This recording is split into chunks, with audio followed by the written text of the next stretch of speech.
Diamo inizio oggi all'analisi della prima enciclica di questo Papa Prevost Leone XIV, primo Papa agostiniano nella storia della Chiesa e primo Papa americano, o meglio nordamericano nella storia della Chiesa.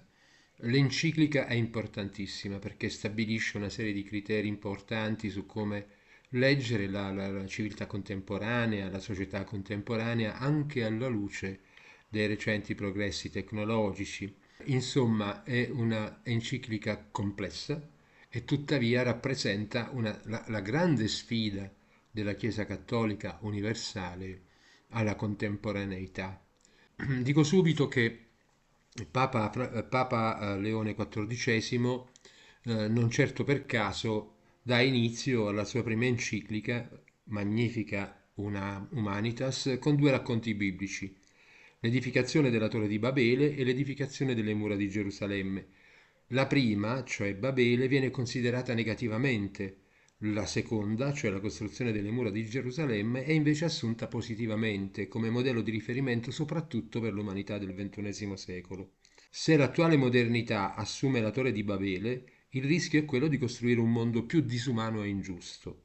Inoltre, quando la città si edifica sull'orgoglio e sulla pretesa di bastare a se stessa, la comunicazione si spezza, le lingue si confondono e gli esseri umani non si comprendono. Il risultato non è l'unità, dice Papa Leone, ma la dispersione. Dunque, la sintesi di Leone è che Babele rivela così il limite di ogni costruzione, che seppur grandiosa, sorge dall'assolutizzazione dell'umano e dalla sua pretesa di autosufficienza. Sacrifica la dignità delle persone all'efficienza.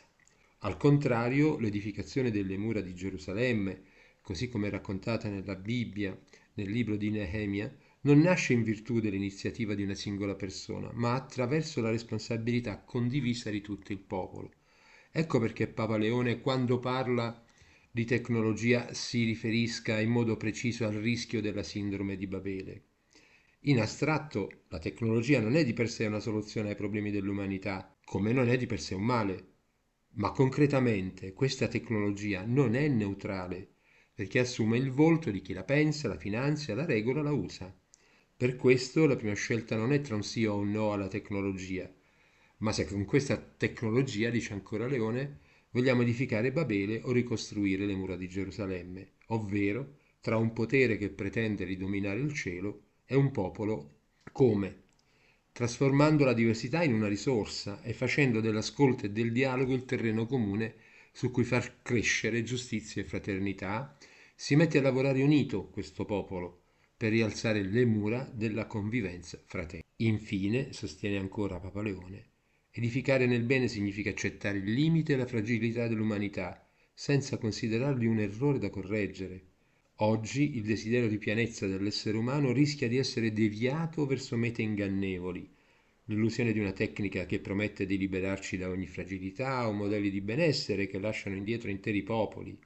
Non di rado riponiamo la speranza in un potenziamento senza limiti, in forme di progresso che possono esacerbare le disuguaglianze, in soluzioni immediate incapaci di sanare le ferite dei popoli. Così, mentre alcuni inseguono la chimera di un'autoaffermazione illimitata, molti restano privi. In sintesi, nell'opinione di Papa Leone, se la tecnica viene dominata dalla sindrome di Babele, le disuguaglianze nel mondo si acuiscono, si allargano e interi popoli vengono tenuti fuori non solo dal progresso, ma dalla cura quotidiana dei propri bisogni elementari. Ecco perché, dice Leone, a ciascuno il suo tratto di muro. Scienziati e ricercatori, imprenditori e lavoratori, educatori e legislatori, società civile, movimenti popolari e comunità di fede. Questa è la logica della sussidiarietà, che valorizza la cooperazione tra generazioni, tra popoli, tra discipline e culture come via maestra per far crescere stabilità, prosperità e pace. Le tensioni e le differenze non devono intimorire, possono diventare energie creative quando sono orientate da una responsabilità condivisa. Questo è l'incipit della Magnifica Humanitas e definisce fin da subito qual è la sfida dell'età contemporanea. L'umanità la deve affrontare ed evitare di assumere il destino della tecnica come destino stesso che porta alla distruzione non solo dell'ecosistema, ma anche della stessa umanità. Questa era la prima puntata. La seconda parlerà di quello che Babele o Gerusalemme ci dicono come metafore della contemporaneità.